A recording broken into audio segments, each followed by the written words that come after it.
Hello everyone, my name is Andrew Lee and this is my Module 1 Communicating Who You Are.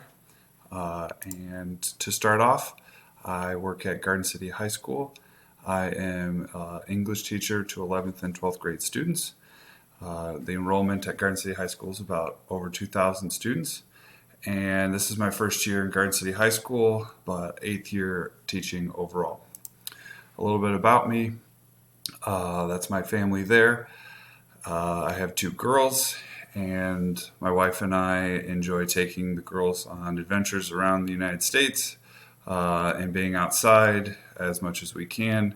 And as we're approaching summer, that's going to be something that is going to spend or fill most of our free time. A little bit more about me. Our school has one-to-one iPads as far as the high school, and so in my classroom this year I've really tried to implement Google Classroom and going paperless and using the iPads as much to my advantage. There are times that it's a distraction and I'm learning how to use the iPad more efficiently. I've also started to coach some middle school basketball. There's the team off to the side. As well as our school is trying to get AVID certified or to become AVID certified. And so I've been on the leadership team that helps make that possible. So for the first reflection on the article that we read, the things that I kind of pulled away from it was that she was arguing that the budget and finances tend to be housed in the central office, and she was arguing that it should be pushed more to the principal and using the school-based management benefits to support why it's important for a principal to be in charge of some of the finances, because she also argued that for consistency and to support the overall school district, some of the finances should be held at the central office just to keep everything fair and organized. The next, she was going through the next article, she was going through the financial responsibilities of a principal. What exactly do they do day in and day out in regards to finances? There were examples of understanding the reports and what the reports look like. I hadn't ever been exposed to reports like that, so that was an interesting read, as well as tools and support, online technology to help with the financial structure, something also that I wasn't aware of. The next two articles, Aaron Garth Smith, he is kind of writing about how the administrative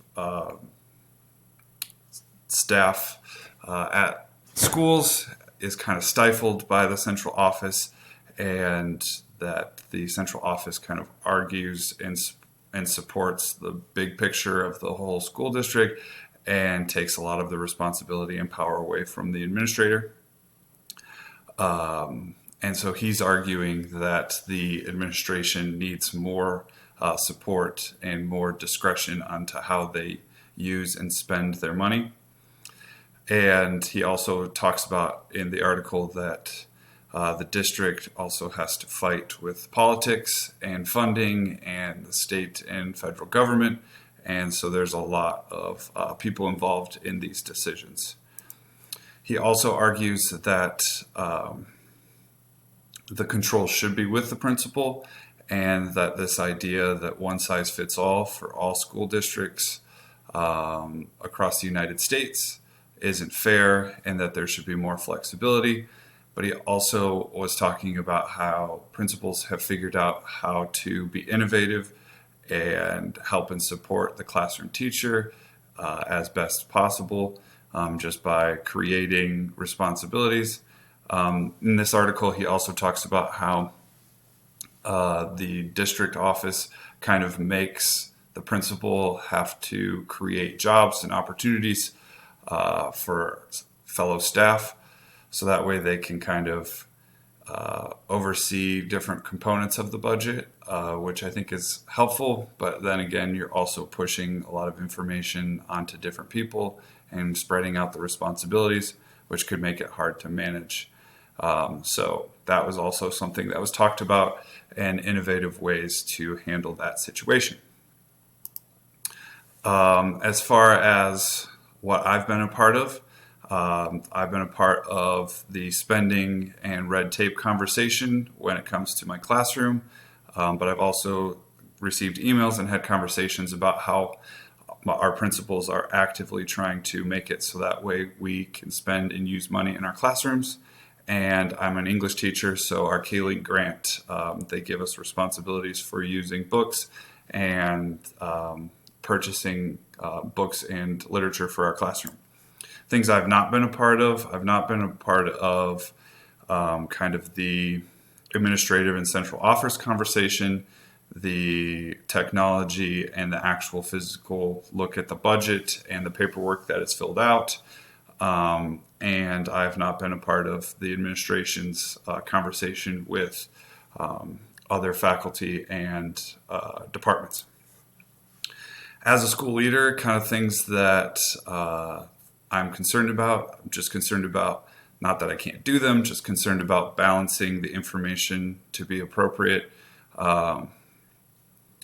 balancing it to the appropriate people, knowing who to talk to, building relationships with my staff and central office, so that way I can have a positive environment to have tough conversations, which will then help me stand firm on our mission and vision for our school.